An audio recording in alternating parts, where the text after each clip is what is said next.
Hey, I think we're live. It's really weird without the intro. I know. I accidentally set up the thing differently. And so anyway, we're just going live, straight to live today. It's really sad that I can't sing because I could just kind of do it for us. Anyway.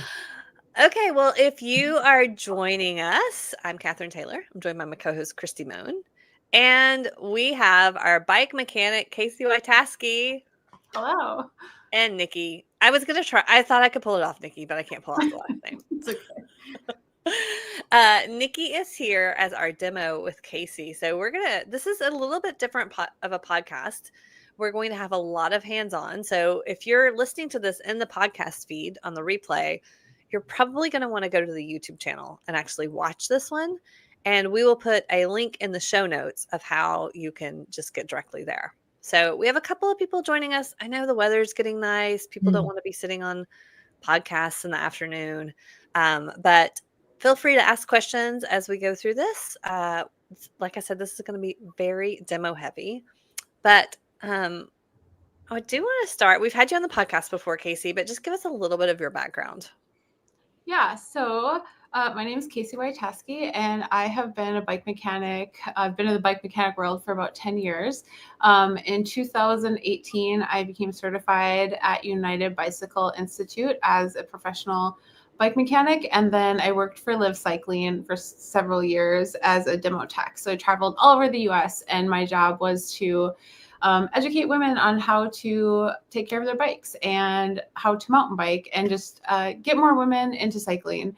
Then the pandemic hit and we were grounded. We weren't moving around. So I went and taught at United Bicycle Institute as a guest instructor for a few months. And then after that, took a remote role with Hammerhead, now SRAM, and still do that today. But I also am a contract mechanic for Live Cycling and a few other brands. And really my passion, joy in life is doing this, is just helping women feel confident working on their bike and being confident just out on the bike, knowing that if there is an issue that they can fix it themselves. I love that. And you are our mechanic for our gravel camps. Yes, all of us here created the gravel camps. It was Catherine's idea to have a bike mechanic school combined with gravel. And we had our first year last year. It was a huge success. So much fun. We had 24 people that attended, and we're going to do it again this year. So we're doing it in October, November this year. And I think we have 3 slots open for the first week. So we'll also put that in the show notes. I would snag one of those spots. They will not last. So make sure you come join us down in Patagonia, Arizona, where Christy has hooked us up with all the accommodations and great riding and wonderful food as well. We keep telling Christy she's our chef again this year, but she's not committed. I haven't fully committed. So, I mean, I almost lost a finger last time. So. It's true. That is true.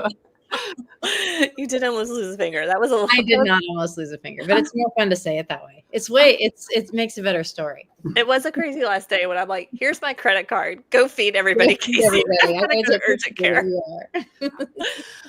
We are bringing in a camp coordinator this year, just in case one of those situations happens. Yeah. So that we don't leave Casey alone to do all the bike mechanic and feed everybody, feed 12 people. It worked. Yep. Food truck. Cool. Okay. Well, we've had a lot of questions that are related to your bike and Unbound. I would say it's probably one of the things that people tend to be the most nervous about outside of the distance, right, Christy? For sure. 100%. I think this is more intimidating than the distance, to be honest, is that. But that's my 2 cents. So we hear about it all the time. Well, you don't want to do all that training and then your race is over. Yeah, and have your race in because of something that was beyond your control. Like, I mean, that's obviously part of it, right? You have to control the controllables, and I think that's what this is about. This is another piece of those other skill sets you can learn to help you control what's in your control versus what's not. So, yeah. So, Casey, we're going to start with the question that we got asked pretty much every podcast, but ironically, not this one. Okay. Which tires should you choose? Or how do you make a choice? Because you're not a tire expert, but tell us how you make a choice based on like the day is looking like it's going to be really muddy, or it's dry conditions, or it's going to be really technical. Okay, so lots of things there. First of all, you want to know the widest tire that your bike can accommodate, because not all gravel bikes can accommodate wider tires. So the first thing is knowing, what is the max width that your frame can accommodate. Most gravel bikes are going to be able to accommodate like a 35 to a 45 width wheel, width tire. And so that's most common, but what we're seeing more recently is a lot of people are moving to even a wider tire than 45 as a width. So just recently, the Grand Prix women's race gravel race started off at Sea Otter last week, and we saw a lot of the top contenders using 2.2 mountain bike tires on their gravel bikes. So as far as choosing a tire, it's going to be complete preference wise, but we are learning in the bike industry now that a lower pressure and a wider tire is actually faster and takes less power. So that's one thing to think about, is wider and lower pressure. So if your frame max is 45, I would probably ride a 45. My frame does accommodate a 2.2. I haven't made that leap yet. I'm going to try the 50 wide just to see how I ride with a wider tire. And let's just talk about a little bit why a wider tire with lower pressure would actually make you faster. So, well, I'm also going to kind of intertwine why tubeless is going to have to be required if you're riding at that lower and wider tire. So definitely you want to be riding tubeless. Now, when we're talking about tubeless, we are thinking of 4 key words: efficiency, control, comfort, and safety. So efficiency, because the tire doesn't need to have a tube in it, you're going to have less rolling resistance and it's going to be lighter. Comfort, you're going to have less body vibration without having that tube in there and having a lower pressure. Control, you're going to have more traction with a lower tire pressure. So if you think about a lower tire pressure, that rubber is meeting the ground, and it's where the ground is uneven, it's still gripping that ground. So having that traction is going to give you a faster performance as well. And then safety, with that lower tire pressure, you don't have to worry about a pinch flat. You don't have to worry about flats as often. So you're not going to be flatting as often. So it's just a safer choice as well. Of course, there are a few cons with going tubeless, and that being one, you still should carry a tube with you, because if you can't, for some reason, get your flat fixed, you can just throw a tube in. And then also it's sticky and messy. And that's just something, a lot of people couldn't stand and just didn't want to deal with it. I'm just going to stick with tubes. I don't want to deal with the stickiness, but I can tell you that just get over that. It's not that bad. There's ways around it. You can have some gloves in your pack if it's really going to bother you. So yeah, I say that the pros outweigh the cons by a ton. So definitely tubeless and a wider tire on gravel.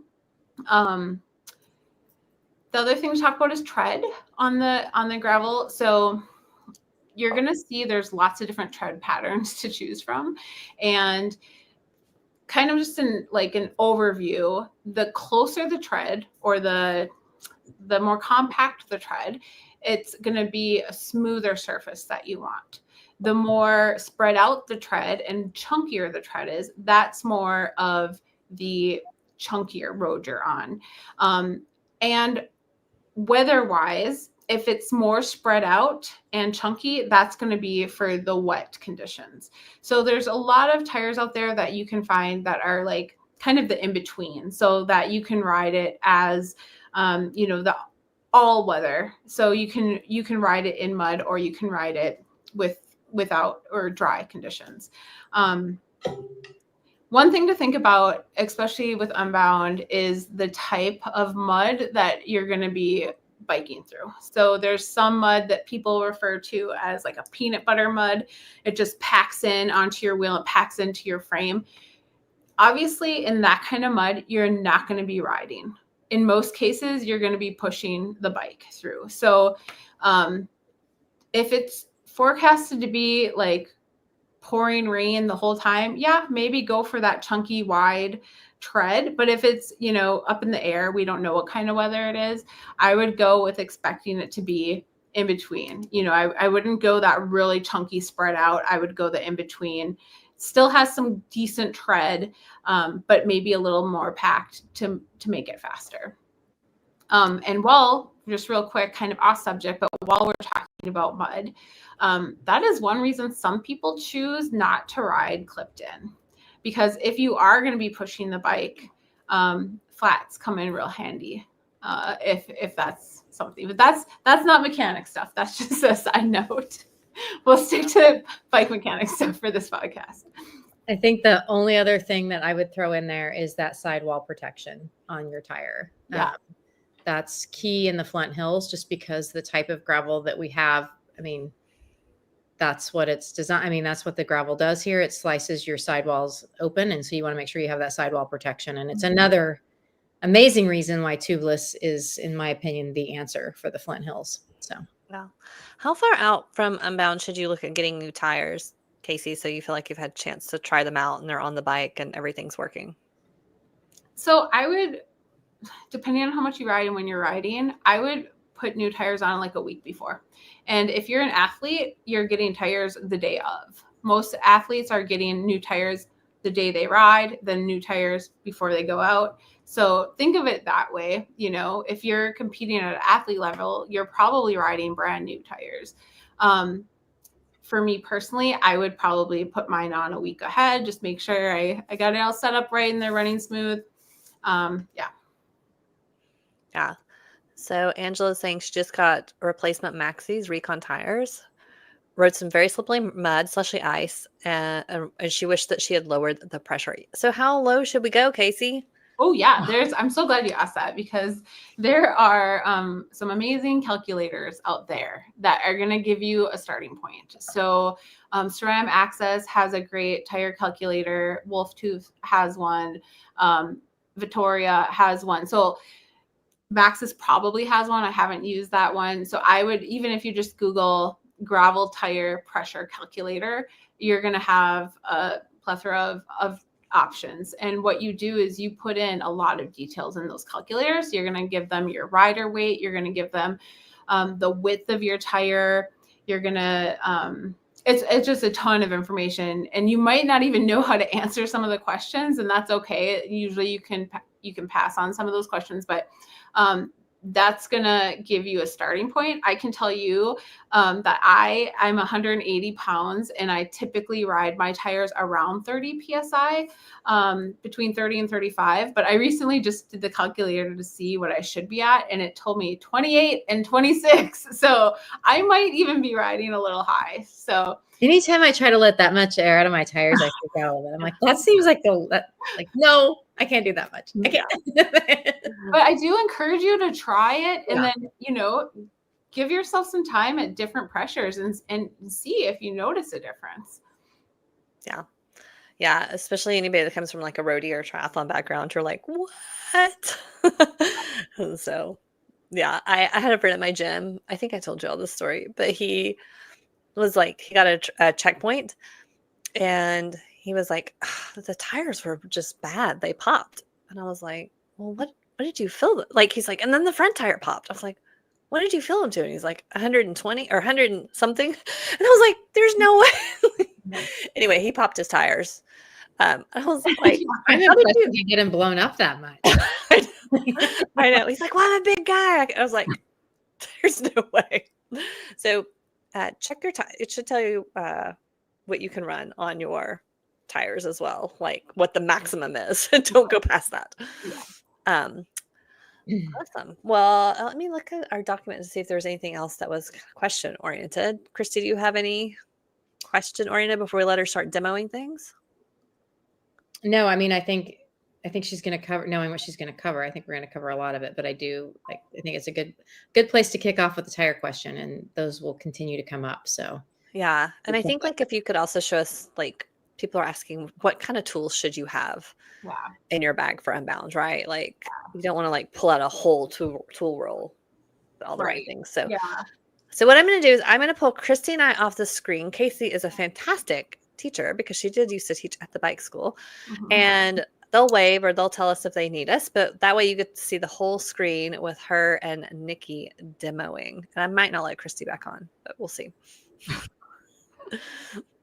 All right, so I brought Nikki on because Nikki is a first-time Unbound rider, and you haven't done a ton of work on your bike, and wants to gain confidence. So I thought, what better way than to have her demo for all of you, and then hopefully you can kind of live vicariously through her, and also hopefully you get some inspiration to try it on your own as well. Because like we talked about, when it comes to the things that we are out of control at a race, you know, there's not a lot we can do. But as far as finding ways to have control, one of those ways is being prepared and knowing how to make the repairs that you need to make. So first thing, let's just talk about real quick what we have in our packs.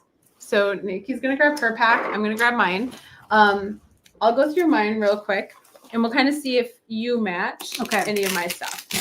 So first of all, in my frame, I keep I have a Live Devote, and you can take the water bottle cage out and then put things in the frame. So in the frame bag, I have this little guy shoved up inside of there. And in here, I have just a pump, a CO2 cartridge, and a CO2 activator.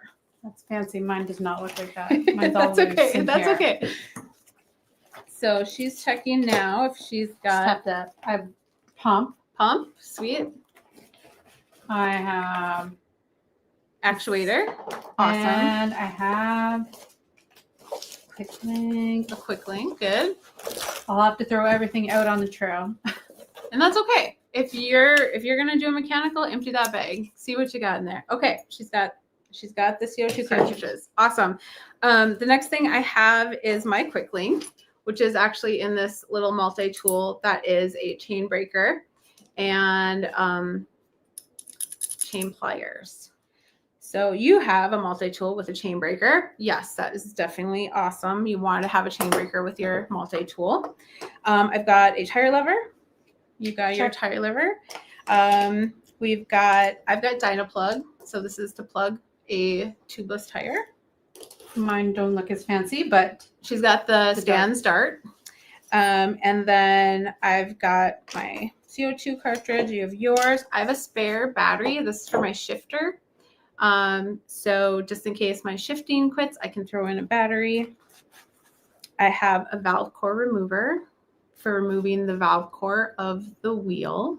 I have one on my bike. Good. And then I have a spare valve core and a spare valve. I don't have that. And a zip tie in one of the frame bags. So that's kind of basically what I carry. I also carry this little guy. This is a Presta torque wrench. I keep this in my front roll. So it's just so I have a torque. My bike is carbon. And so I want to be careful that I'm following torque spec when I'm out riding. I have a question. Yeah. What's the zip tie for? If you need to tie somebody up on the side of the road?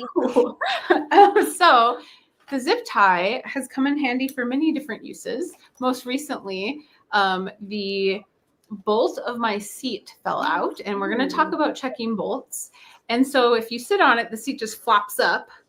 Yeah. So I put the zip tie on and zinced it down, and I was able to I got to ride to the trailhead to get out of there. So the zip tie can come in to many uses. So it's just nice to have you might not ever use it, but it's not bad to have.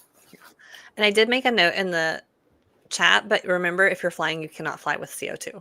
That's right. Thank you. Yes. And also, Casey, the other thing I remember you told us at the gravel camp is to always put your tools, pack your tools in your checked bags, because they could get taken away from you. Yes. I've heard of horrible stories, of people mechanics watching TSA throw their tools into the garbage in front of them. And if you're anybody that owns tools that you've purchased and invested in and you've learned to use and love, that's heart-wrenching. So yeah, I just always put mine on the checked bag with an air tag. So, okay, so that's what we're carrying with us. Let's go into a bolt check on our bike. So I'm going to just have Nikki put the bike up here so we can talk about bolt checks. I'm going to show you where the bolts are located. We're not going to get into necessarily the torque ratings for these. Most carbon bikes are going to actually have a torque spec on the parts that need to be torqued. So for example, on my bike here is my seat post bolt, and it says max 7 Nm. That means I want to torque this to 7 Newton meters. So that's one bolt that I'm going to just double check. It's torqued at 7. I'm also going to check my rail, my seat rail bolts. And I just mentioned that one case where I lost one of those and I used the zip tie to get through. But important that you check your seat railing. Your seat is stable. It's not moving. You're going to check your through axle. So you want to make sure your through axle is tightened. If you have a quick release, you want to make sure your quick release is tightened. And then you're going to check your bolts on your cages. These are bolts that can work themselves out while you're riding, especially on chunky gravel. So just check that beforehand, knowing that they're tight before the ride. You're not going to have to think about it again. You're not going to have to worry about any issues with that. The next is your stem bolts. So stem bolts, you've got 2 in the back here. I want to make sure those are snug. And then there's 4, typically 4 in the front holding the handlebars. You want to make sure those are snugged up. And then lastly, on the front of the bike, the front wheel axle. Now there's a couple other things to check that it's really hard to demo on camera. So I'm going to just talk about it. And those are the 3 sets, I call it. So I've got my headset, and my headset is this piece here. So the part where your stem goes into your frame. And then we've got our crank set. So this here, can you tilt that down? Yeah. So if I grab my pedals and I try to rock them sideways instead of up and down, sideways, if I feel any movement there, then I want to get that tightened. And then lastly, the cassette. So the headset, the crank set, and the cassette, if you have movement here, that's another piece you want to check. So those 3 pieces, because I can't demonstrate how to tighten those on a podcast, I would recommend if you notice movement in any of those sets, that you bring your bike to the bike shop. So though that covers the bolt check. And while we have the bike up here really quick, something you should check right now, not the day of the race, is your chain. So really all we're checking with the chain is this is just the Park Tool chain checker. What I'm looking for is the 0.50 is upright. I'm going to hook this into the chain and then just set this down on the chain. Now, if you can see, I'm going to just pull this up to the, this is actually sitting on top. This hammer here is sitting on top of the chain. It's not sinking into the chain. It's sitting on top of the chain. That's exactly what I want to see. That means my chain is not stretched. It's good to go. So I know I've got a good chain. You can grab that. That is your bolt check. There's, of course, other bolts on the bike, but those are the main bolts that can work themselves out while you're doing gravel riding or any kind of off-road riding. And the important ones to check all the time. So, all right, that's that. Now what I want to cover is tubeless. So a couple things with tubeless tires. One, to prevent getting a flat, you want to make sure that you have sealant in your tires. So I mentioned I was at Sea Otter last week, and I witnessed 2 people having flats, and the only reason they had flats was because they didn't put sealant in. They hadn't ridden yet this year, and it had been a few months, and they were just out of sealant. So we just needed to throw sealant in and pump them back up, and they were ready to go. But you want to make sure that you have sealant. Now, before you put sealant in, there's a couple of things to think about. First of all, sealants don't typically play nice together. So you don't want to put, you've got, your Stan's sealant in here and then dump some orange sealant in it. It's not going to be the end of the world, but there's different chemicals that mix together and it's just not going to be as effective. So knowing what kind of sealant you have is the first step, and then keeping that sealant consistent is the second step. So now, how do you know if you need sealant? So the first thing I'm going to do is have Nikki demonstrate. What I do is I take the wheel off and I put it up by my ear and I shake it and I listen. Nikki, do you hear anything? I don't hear any whooshing. Okay, that's good because I actually removed all the sealant from that yesterday. So it's dry. Now we're going to put sealant in. So what you're going to do is you're going to grab a valve core remover. And I've got one handy here. It looks like this. And this is going to grab the core of your valve and take it out. So first, go ahead and just shove that on. Okay. And Nikki, have you done this before? No. Okay. So this is her first time doing it. So, yep, go ahead and twist it off. Okay, lefty loosey. Yep. I don't want to. I have found, yeah, good. Yeah, it's coming. It's a sticky valve too, I can tell you that. Yeah. Perfect. Okay. So if you notice, when she pulled it out, it was pushing air out. So we still had air in here, even though there's no sealant in there. So remember that just because there's not sealant in there doesn't mean you're going to have a flat tire. It's when the air, if it's punctured, that's when you're going to have the flat tire. So you got that out. When you get that out, you're going to want to put it somewhere that you can find it. Don't set it down in the grass next to you. You'll just keep hold of it or put it somewhere you can remember where it's at. Now, this one we're doing Stan's, and with all sealants, most of them require a really good shake. And you're shaking, there's little particles in here. You want those to be evenly distributed. So you're really going to shake this well. And then for inserting sealant, I typically like to use a syringe. You can use, there are little bottles that have like kind of like a pointy tip that you can use to squirt in. That works awesome as well. So what we're going to do is with this size tire, this is a 40. And so typically 2 ounces is plenty for 40. I would do 4 ounces like in a mountain bike tire, but for gravel, 2 ounces should be good. So now that I have that shaken, I'm going to have you. Okay, so go right in and here. There you go. You're going to draw to 2 ounces, which is almost to the top. Yep.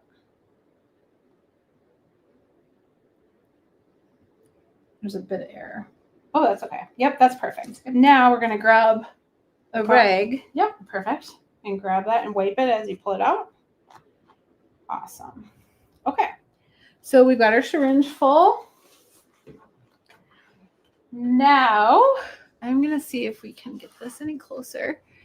Yeah. This is actually way too short of a stem. Don't do that to your bike. This is my demo bike, so that's my excuse. But that stem is too short. It'll still work for this, though. So we're going to have her put the syringe on. Yep. And then I'm actually going to pinch around this just to keep the sealant from squirting out. Yep. And go ahead and squirt it in.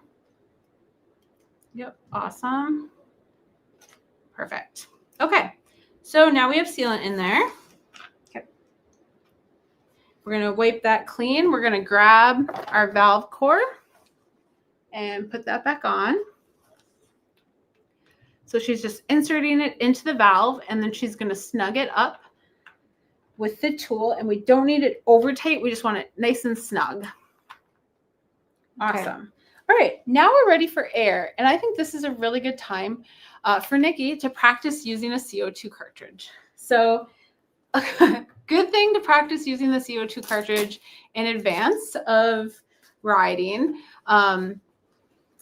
And getting used to the actuator. So there's lots of different actuators out on the market. So if the one you have is not user-friendly, then get a different one. Practice using it ahead of time. It's really easy to puncture the air in the CO2 cartridge and then lose it all before you even get it into the tire. So I'm going to show you a couple different tricks here.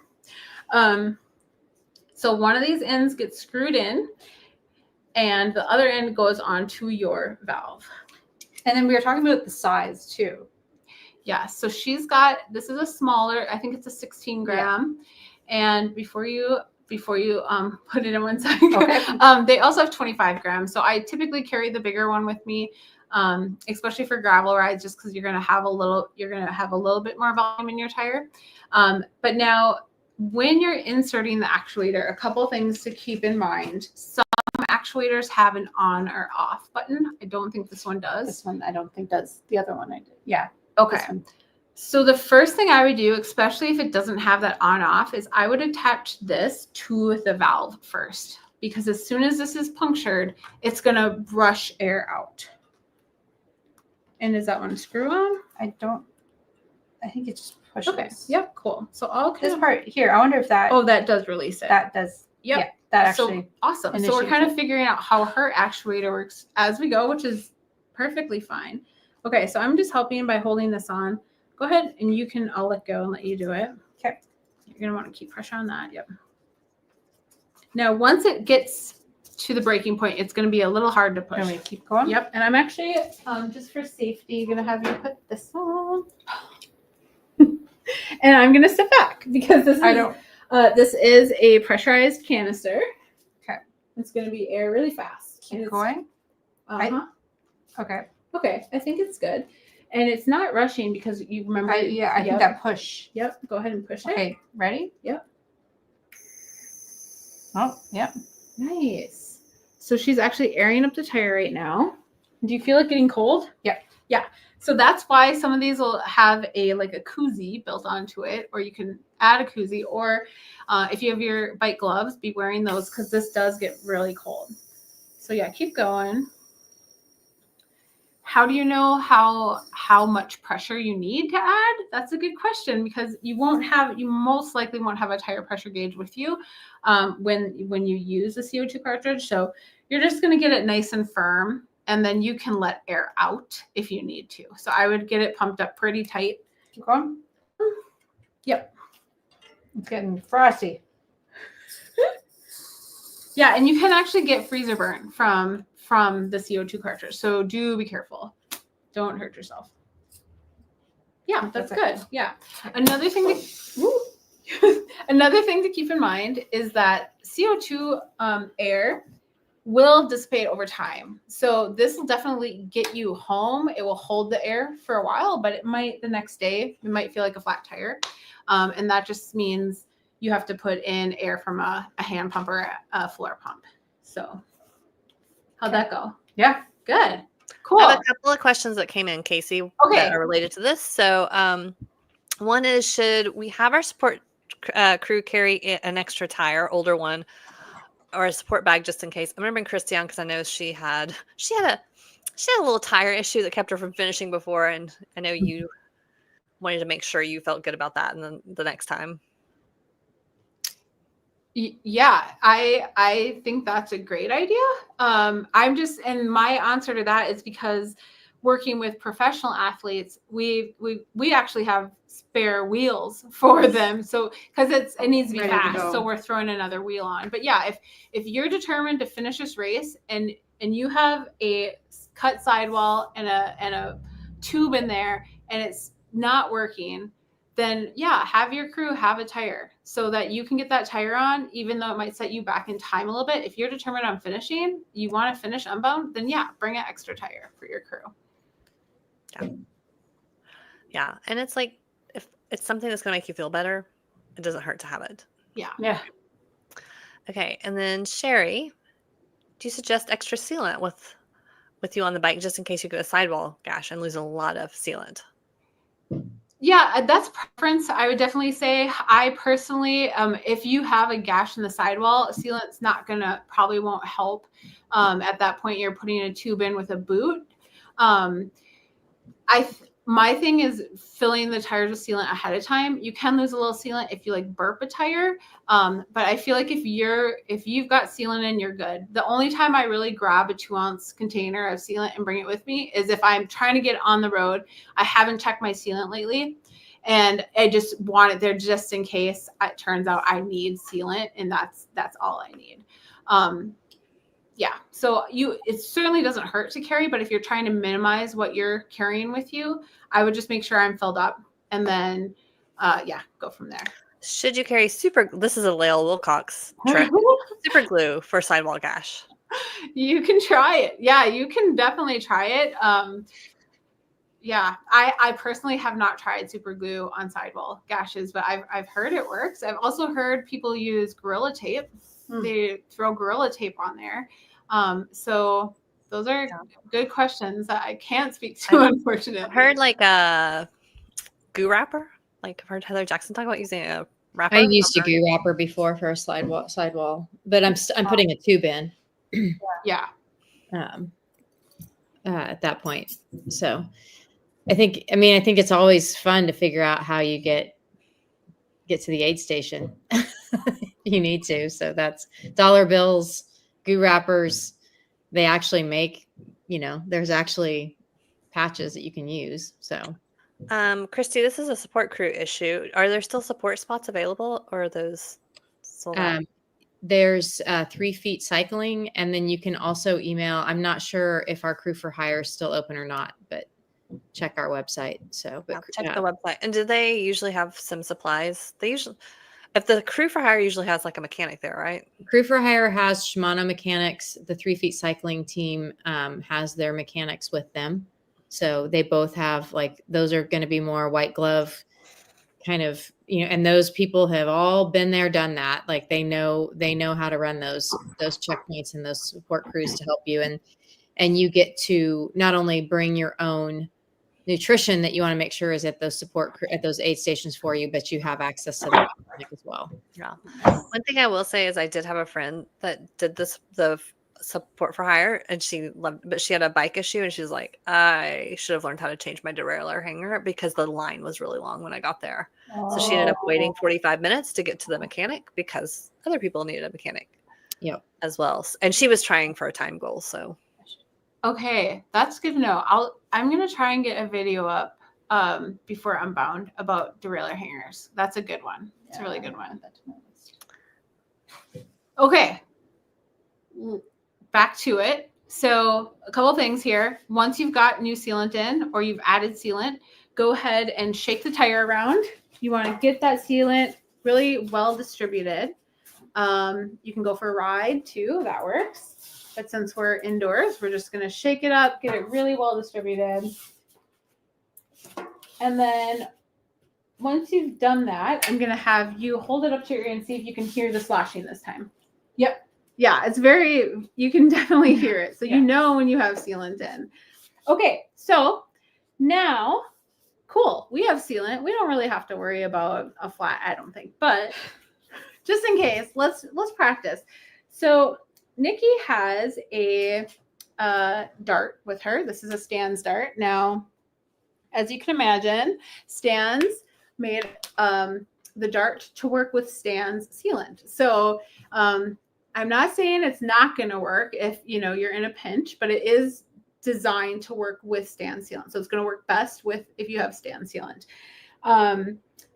So what we're going to do is we're going to demonstrate how to use it. And it's good to practice this. So the first thing I'm going to do is I'm going to pierce our tire. We're going to give the tire a puncture, and you're going to see what happens. So I'm actually going to try to pierce it from the top. It's not easy to pierce a tire.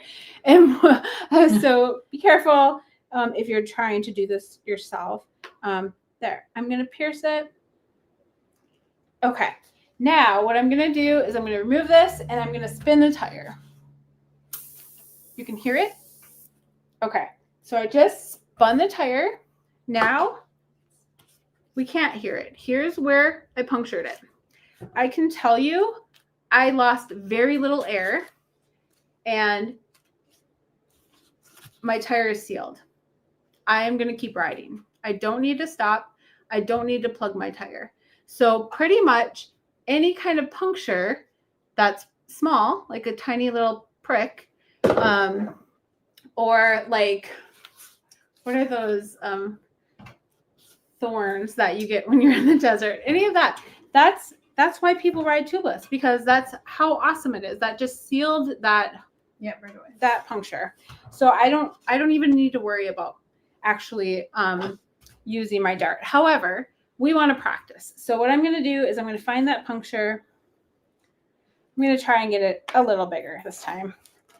It's not easy, but I'm going to try and get it stretched out here. All right. I'm going to spin it again just to get it relaxed a little bit. Okay. Now we know where it is because we've got sealant spinning out. I'm going to have Nikki try and find it. And again, it's already sealed. So it is really hard. But I really want her to practice using that dart. So we're going to find that hole. And I have a nail here too.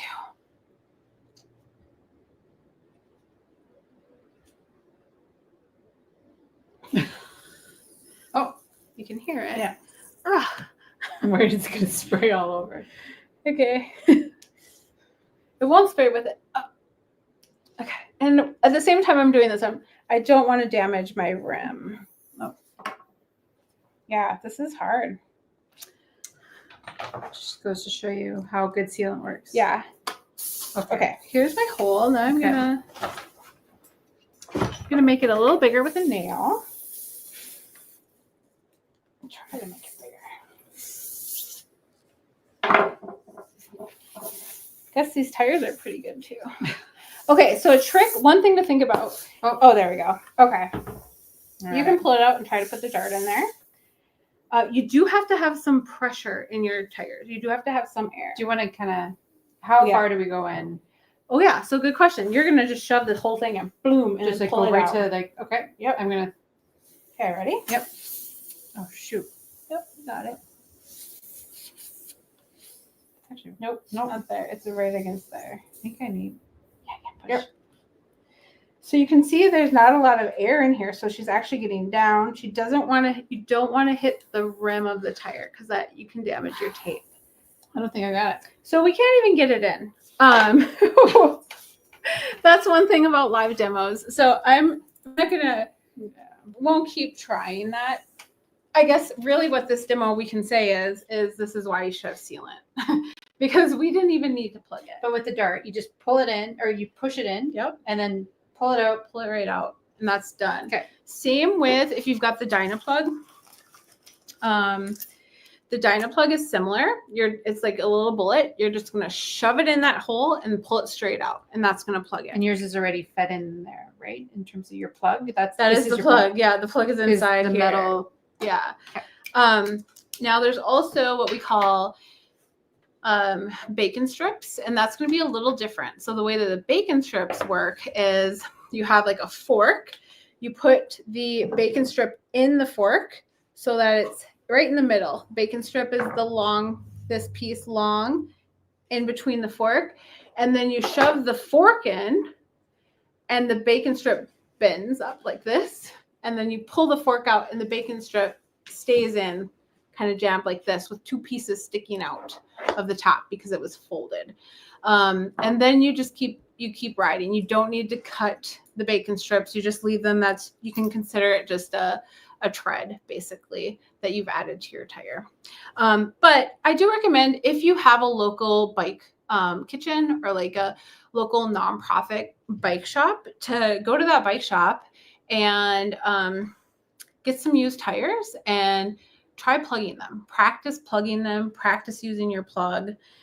Probably after this video, I'll do a cut in the wall and have her practice just so she gets a feel of how to actually insert the dart and use it.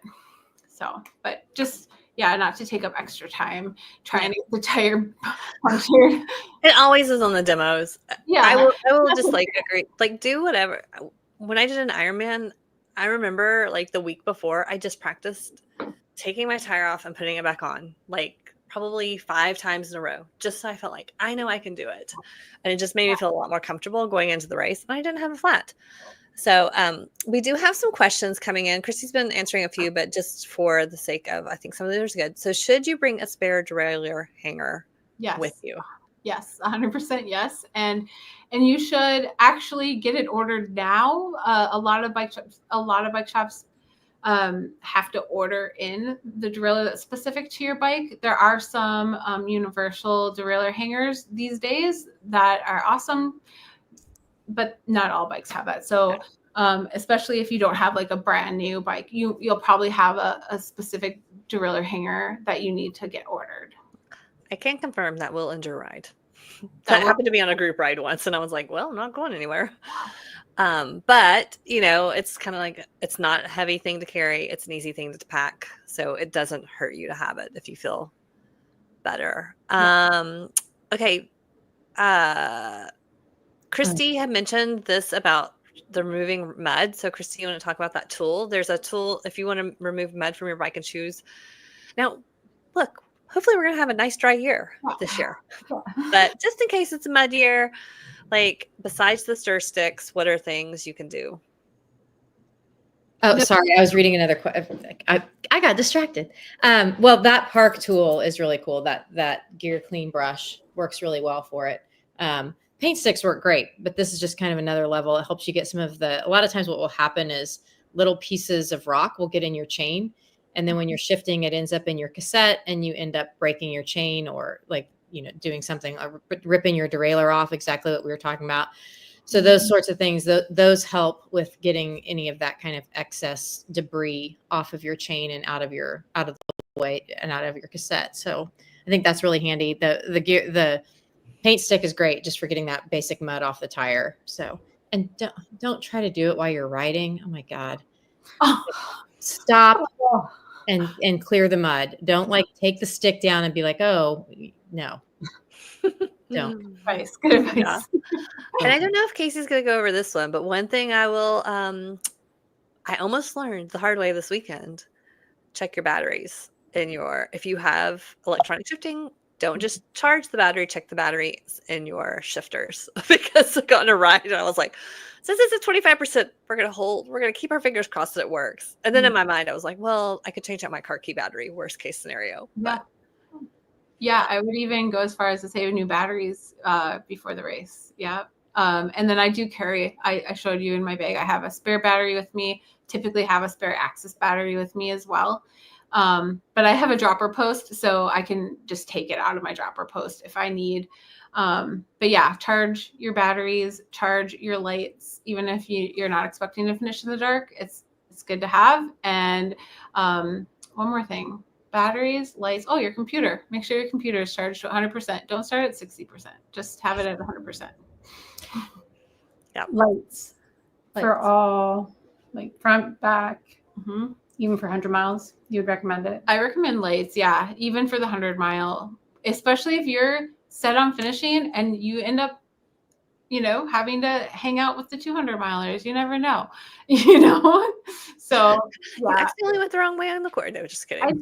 I think actually it is required. The race, I think it did say it was required to have the rear light. No, the rear light, yes. The headlight, no. You need to have it. The suggestion is to have it in your checkpoint bags if you need to put it on if you're finishing out. Oh, okay, that's great. That's great advice. Yeah, that way you don't have to carry it. Are you required to carry a cell phone, Christy? Recommended. You're not required. Okay, cool. And then Vicky's also wondering. Yeah, Vicky, the question you had about you still have to go. You have to go through your support crew. So if you have a support crew there and they want to meet you standing on the side of the road, I guess that's fine. But that's not typically how this race is done. You will have, when you come to check in, you will get your support crews will go to color-coded areas. And that's the zone you'll be looking for when you pull into that when you pull into a checkpoint to meet up with your support crew. My recommendation would be to have them watching for you and tracking you if all possible, whether you share your location via your head unit on your bike or your cell phone. They can be tracking you, or you can have it so you can call in and say, hey, I'm 2 minutes out or however far, and have somebody there waiting for you to get you to your support crew is the best, most efficient way to do it, in my opinion. Nice. So, yeah. All right, Casey, what else you got for us? Okay, so the next thing is throwing a tube in. You have done everything you can to get this tire plugged. It is not plugging, or you have a sidewall tear and your super glue is not working. You just need to put a tube in. So what we're gonna do is, we just put sealant in here, so it's not gonna be a clean thing, but we're gonna do it. We're in the house. We've got a tube. But if you don't know how to put a tube in, it's not going to be helpful to carry a tube. So let's just practice doing that. So a couple things you're going to do for throwing a tube in. First thing, if you know where your tire was damaged, you're going to want to take note of that. So however you do that, look at the writing and correlate where it was damaged with the writing. So you can kind of get an idea of where, if anywhere, the tube might get punctured. So you want to take note of where we have that puncture. Once you have that noted, you can go ahead and let air out of the tube. So you're going to open your valve and go ahead and press that in, let the air out. Yep. And if you are in a hurry because you're in a race, you can take your valve core remover and just remove that valve core, so it just empties out fast. Cool. While you do that, I'm going to grab a, since we're in my little home shop, I'm going to grab this cardboard for us to dump the sealant on. Okay. So after you've got the air pretty much out, the next thing you're going to do is you're going to break the bead away from the rim of your tire bead away from the rim. Now, I would recommend just breaking it away from one side. It doesn't matter if you break it away from two sides, but you're going to pull back until you hear it snap away. Yep, just like that. So we heard it. Now go ahead and do that all the way around on that side. Good. Do you want to put gloves on for this? Okay. This is where you could put gloves on if you'd like. All right, so we got that away. Now what we're going to do is we're going to find the valve core. Yep. We're going to pull the tire away so we can see the valve core, and we're going to remove it. So I'm sorry, not the valve core, the valve stem. So to do that, we're going to unscrew this piece here. Yep. Now, it might be hard. Hopefully she's got it. Yeah. So that piece should always just be like finger snug. You should never take a tool to tighten that. And this is one of the reasons. Okay. But also you can damage your rim if you over torque it as well. So it's just finger tight. So she's removing the collar, and then, yep, now you should be able to just shove it through up. Now this has been in there for a couple years, so it might not be easy. Maybe should I work with gravity? And you can definitely try that. The other thing is you can grab your tire lever and use that here and push with your palm. And push. If you can get it, perpendicular. Maybe try like this. There you go. It's really thin. Wow. Yeah. Okay. Let's take a look at it quick. Oh, so we got one more piece. One more piece of the collar. We got to remove. Okay. So now try it. Now we should. All right. There we go. Pops right out. Awesome. Okay. Now we are ready to put our tube in. So what you're going to do is take the tire lever and pull this side out over the rim. Yep. Now, do you go away from you, or do you go? You can go either. I typically will lock my arm out and push away. So it's not quite coming out. Yep, make sure it's out. Yep, there you go. Oh yeah, so we're getting some sealant. Okay, almost. Okay, once we have, oh gosh. Okay, what we're gonna do is we've got a bunch of sealant in here. You saw us put 2 ounces in earlier. So what I'm gonna do is just grab a garbage can. Now, if you are doing this on the side of the road, most likely you're not gonna have that amount of sealant in your wheel. Most likely you're out of sealant. But if you do, it would be awesome if you could dig a little hole. It's not ideal to just have this laying out, but again, there's not a lot of options that you'll have. So do the best you can in disposing of it on the side of the road. There we go. You don't have to get it all out. We're just trying to get it so it's not spilling out all over. Now what you can do is lay the wheel down so it's open like this, and grab your tube. Which tube? This one? The big one. Is it that one? No. Have your tube handy. Skip, we can use this one. Okay. Maybe we laid this on top. It's right there. That's fine. Okay. We were so prepared. Okay, so a couple things here. We have made quite a mess of the rim. So don't worry about that. That you can clean up after the race. But this is where having gloves is kind of nice, because if you're getting back on your bike afterwards, you're not going to want to have icky, sticky hands. So now if you're looking for where the valve is inserted, right here. And we're going to put that in first. Oh, before we do that, I'm actually going to have her open the valve. You're doing great. Okay. Open the valve. Yep, and blow in just a little bit, just to kind of inflate the tube a tad. Because right now it's like flat. It's got little life to it. Or blow a lot. Yeah, that's good. That's good. That's good. Yeah, so she got a little bit of air in there just so it's not like compressed completely. Now she's going to put the valve in. Perfect. And now what you're going to do is you're going to pull this up, yeah. And then make sure as you put the tube in that it's not getting twisted. So you're just going to kind of work it in. Yeah. Just in one direction. Yep. And you can move the wheel however it's easiest for you. So she's just sliding that in. Hopefully I'm not blocking the light there.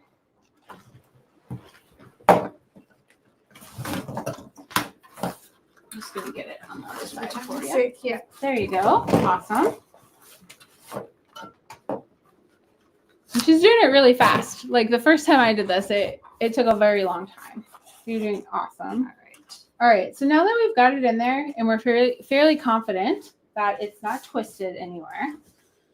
And if you don't want to blow air in with your mouth, it's fine to use like your CO2 cartridge to get a little out, or your hand pump to add a little air. Okay, now we're ready to close the tube or close the tire. So starting at the top, you can start at the valve or opposite the valve. It doesn't matter. Yep, exactly. And I'm actually going to have you move away. These hands are going to move away from each other. Yeah, just like that. Now make sure when you're doing this, you're not squeezing the tube that you just put in. I've never done this with the sealant all over. Oh, you're doing great. You're like, oh gosh. Good. Okay. It's moisturizing. It's not. It's not moisturizing. Okay, so now we're getting to the part where it's a little tight, but I think she's got it. Awesome. Oh yeah, got it popped in there. Okay, so now we have this sealed. This is, I don't know about any of you, but if this was me on the side of the road and I was about to continue with fixing this flat, I might wipe the tire with my Kula cloth. This is a pea cloth. So if it was used, obviously not. But if I hadn't used it and I didn't want to be dealing with all of this, I might use my cooler cloth, just to wipe off all this excess. But we're at an apartment with running water, so are you okay? Yeah. Okay. Cool. I'm good. All right. So now your tube should have come with a little collar that you're going to put on and snug up, just hand tight. You're not going to use a tool to tighten it. And then you're going to go ahead and add sealant. So, add air. So she's got one of these little electronic pumps in lieu of a hand pump, which is totally awesome to use if that is your preference. It might be a little faster than a hand pump. So You're okay then? yeah. So you're going to hold this. Yep. Normally this would not go in because it has the collar, but this one didn't have the collar. Okay. Let's see. And then you gotta push the button. Yep.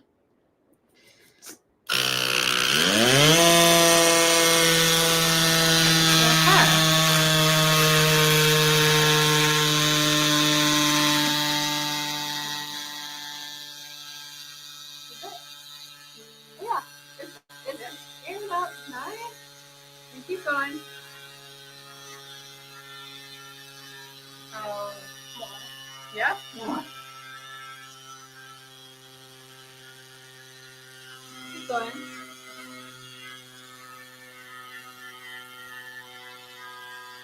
Okay, go ahead and stop. What we're going to do now is you can take that off, but we're going to check to make sure that the tire is on all the way. And the way that we're going to do that is we're going to look at this bead right here and make sure that it's equal. So you can see how much black is right here versus how much black is right here. Do you see what I'm saying? Yeah. So I know that we need to put more air in this tire because it's not on evenly. So go ahead and do that. I'm going to grab a rag while you do that.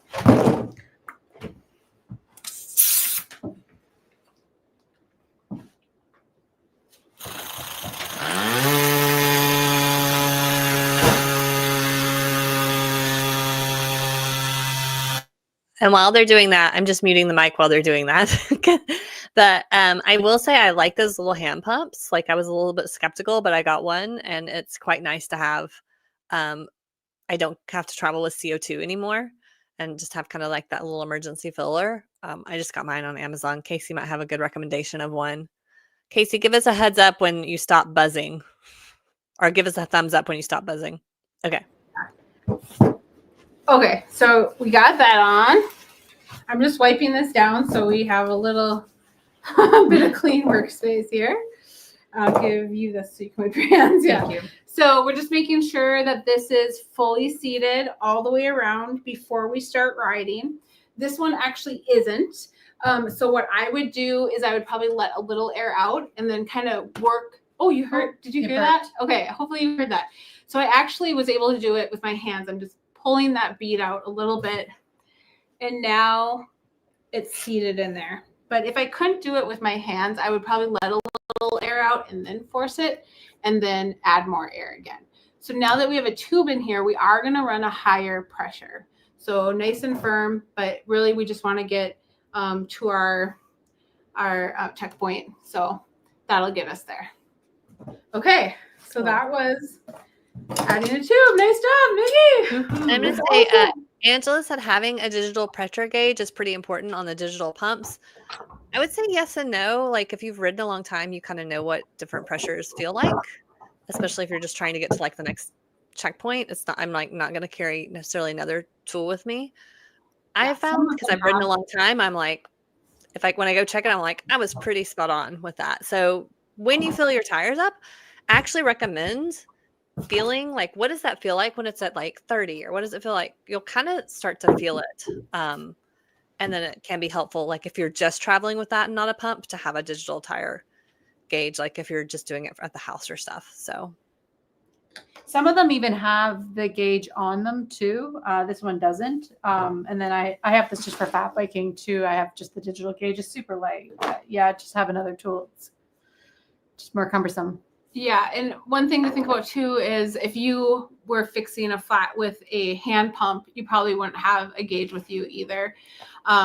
So awesome to have if you're very particular with your pressure, but if you're just trying to get to the next checkpoint, just firm it up and yeah, get on the road.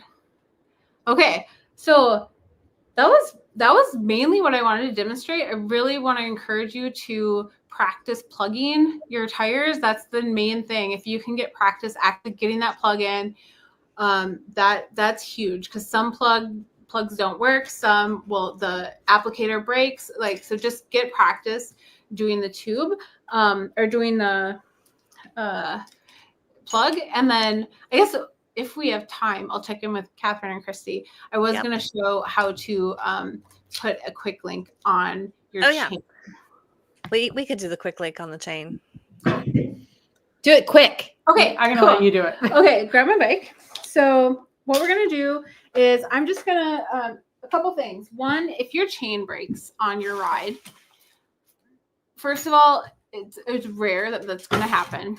But if it does break on the ride, most likely it's like a plate that broke or a pin that broke, and you're gonna have to remove that piece of chain from your chain. So it's not typical that it breaks at the quick link, the master link, but it could. If it does not break at the master link, then what you can do is take your chain tool and remove the piece that needs to be removed, and then add your quick link. So a couple things to think about with the quick link is, one, it is specific to your chain. So for example, I've got this flat top chain, so I do need a SRAM flat top master link. If you have a 11-speed Shimano chain, you need an 11-speed Shimano master link. So it is particular to your chain. All right, so here's my kit. This tool that I have is a master link pliers. And so with this, I'm actually going to break the master link. So the master link looks a little different than the rest of the links. So if I don't know if I can zoom in here, but the master link here is this guy right here. So you can see it looks a little different. I'm going to use this pliers to break it. And to break it, I'm just going to put the pliers on both sides, and then I'm going to squeeze. It does take a lot of force. So now I'm going to break my chain. Now, a couple things that would have been good if I had the option, I should have put this in a lower gear, just to take some of to give my chain a little bit more slack. You can see that's what happened. But now what I want to show you is, it's too close. Back this back up. Is the master link. So this is the piece that I broke. That one. And then the one it's connected to is sucked into my bike. Okay. There we go. So this is from the other end. Now, what I'm going to show you just to make it easier here is they look very similar. And on the other side, they're actually going to have little arrows. So I know which way to install this on my chain. Since I broke the chain at the bottom of the bike, when I connect this, I want the arrows going in the direction of the chain. So when my chain is on, it's going to be going this way when I pedal. So I want the arrows to be going that way. Now, because I'm in a higher gear, which this could happen on the trail too, I'm just going to try. I would remove this, but I'm actually in the higher gear up here too. So I can't, I'm just going to see how I'm working it to get it more slack. I just took it off of there. Not ideal, but that's what we're working with. So now you got to keep it here. There we go. I'll show you how to do this at the end, but what I really want you to see is connecting these. So now what I'm going to do is I'm going to take one of the quick links that has the arrow, and I know it needs to go this way. So I'm going to take this piece and I'm going to insert it here. So I have it inserted at the end of the chain. Now I'm going to take this piece and it needs to go this way. It's going to go opposite. So I'm putting, now it's the back facing on here. I hope that's visible. So I'm going to shove it in there. So now I have one quick link on the back of this chain and one quick link on the front of this chain. Now, when we connect them, there's a fat part here that I'm going to put the pin in, and I'm going to match it on the back. So the pin is going in the fat part of that slot. Now I'm going to just snug it a little bit so it stays there while I fix my chain. Now to fix the chain, what I'm going to do is I'm going to take the cage of my derailleur and push it down to give it slack. Thank you, Nikki. Yep. And then I'm just going to get it back up on the, I'm just moving this to give it more slack. And I got it on there. And now I'm going to lift up my wheel and pedal until I have that quick link at the top of my chain. So I have it right here. And now I'll try to show you, if you can see it, it's right here. What I'm going to do is I'm going to have Nikki try to pedal forward here. I'm going to hold the wheel and she's going to pedal forward. And now it just snapped into place. It's again. Yep. So now it's snapped into place. Okay.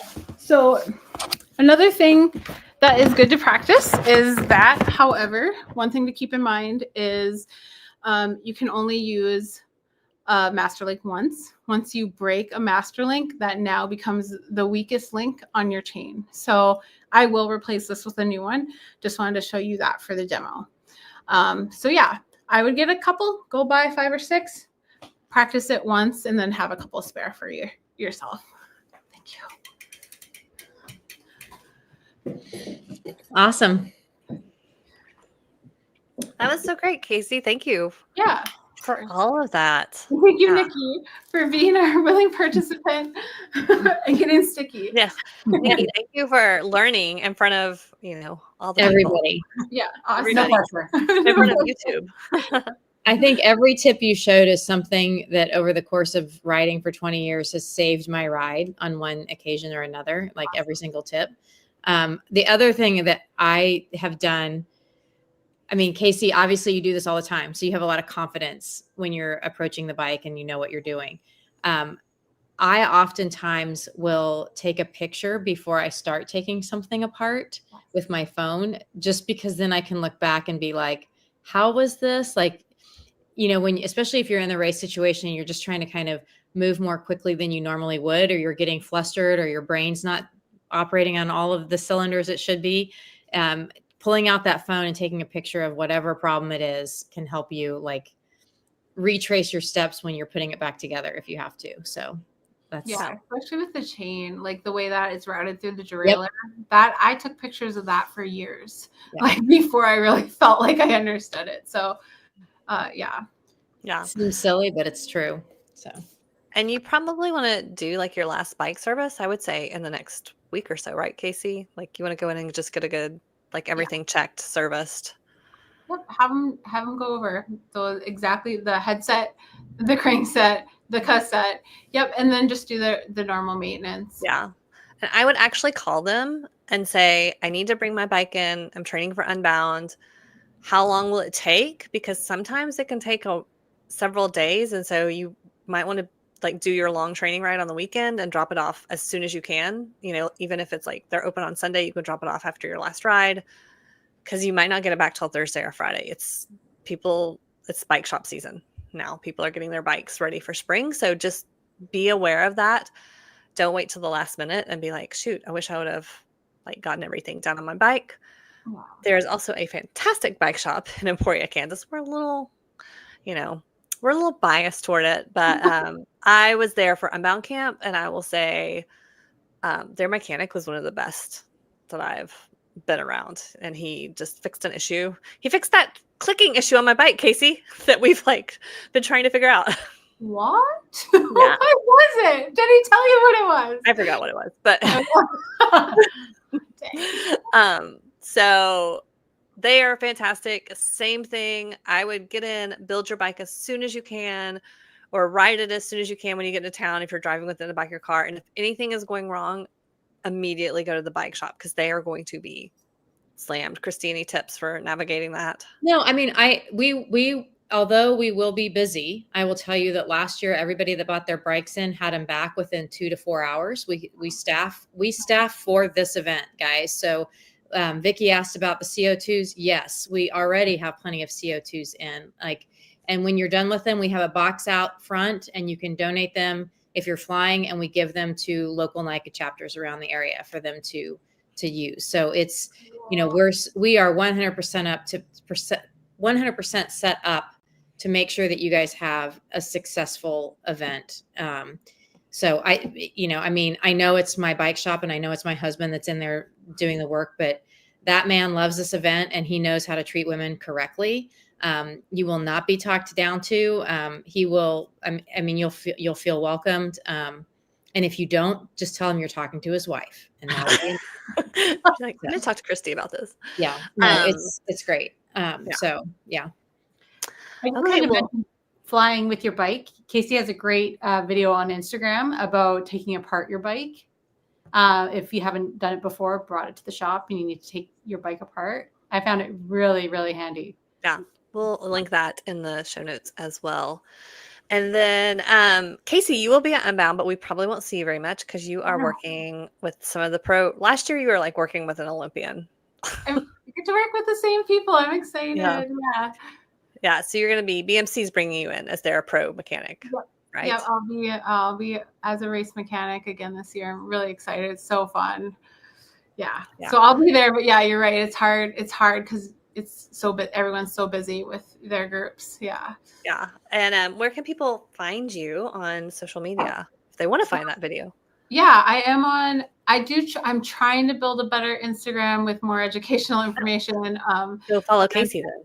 I'm new to being person that shares stuff online. But anyway, my Instagram is my first name is my real name is Acacia. And so my Instagram is O_Acacia. So it's O_ACACIA. And it'll say Acacia Casey Wytaske. So you'll know it's me. So that's my main form of sharing. But then maybe you'll come to our bike mechanic camp in October. That would be so rad. It's 4 days and you're learning everything about your bike. You really bond with your bike and learn how to care for your bike. And it's such a cool experience with the raddest women I've ever met. So super fun. Yeah. And when she says your bond, it's like, we're not learning how to just change your tire. You're like learning how to take it off, clean out all the sealant. Which is funny because like people were like, my husband's always done this. They're like cleaning sealant. It's clear that they've just refilled the sealant. And they're like, I'm never letting my husband do this again. Yeah. you learn it all. Yep. Shaping rims, how to change that derailleur, all those things. So it's she like puts on a bike mechanic school. You will feel very confident. So I think we have 3 spots. So girlsgonegravel.com. You can find the camp on there. And then the last thing is we are almost to the end of our More Women, More Miles time. So I think like our next session will be just kind of a walkthrough. I'm getting ready to leave for Girona. Sorry, guys, to go ride in Girona. But I think what our next session is like a walkthrough of the course and kind of how to manage that'll be a Christy Moan session of how to manage your weekend in Emporia, just how to make the most out of it, all those things. But please do put on your calendar on Thursday of the Unbound weekend, we are going to do a women's ride at 12:30.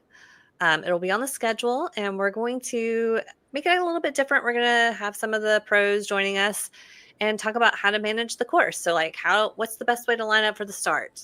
How do you avoid, or how do you safely turn onto that first gravel turn, which seems very intuitive, but sometimes it's not when you're in a group of like 30, 40 people. And then how to manage the finish line, like just talk through some tips throughout our ride. So we will be doing that on the Thursday Unbound, and that will be a great way for us to all meet each other as well.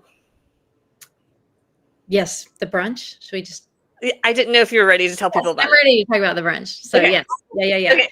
We are going to host a brunch on Thursday morning at 10 a.m.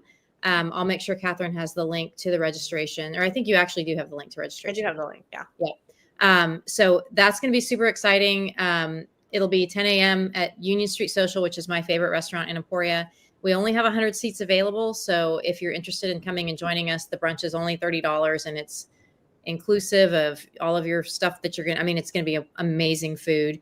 And really, the whole event is called The Table, and it's really about an opportunity for all of us women to sit around, share stories, lift each other up, talk about the changes that we want to see in the space, talk about the changes that have happened, and then you'll get a small token for joining us. I think it'll be really fun. So hopefully you can join. So hopefully you can join for that, and then you'll have time to digest your food a little bit and change, and then come join us for the group ride, and then you'll be back in time to just stroll into the expo or get your Packet pickup, whatever you want. I was like, what word am I looking for? Packet pickup will be open by then. All the things will be ready.